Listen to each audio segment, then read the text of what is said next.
So check this out, like, when you figuring out, like, what are you doing with your life, and the things that you set up to happen don't start happening that way, how do you maneuver? How do you accept failure?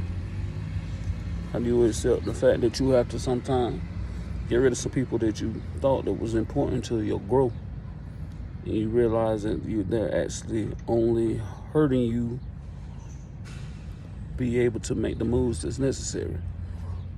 A lot of times when we have these people in our lives, we start to question ourselves because we're saying they're here, God placed them in our lives, but what was their time limit? What was their season?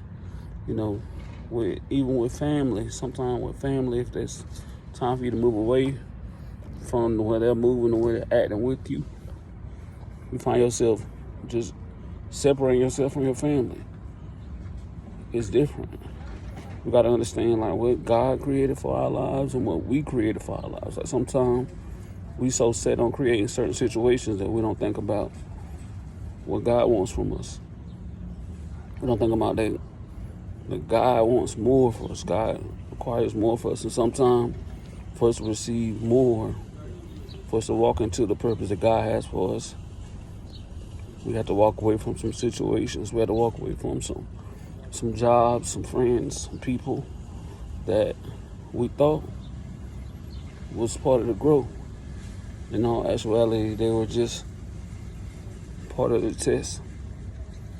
So as you go through your day, you try to figure out what you're doing next, what's going to happen with you next,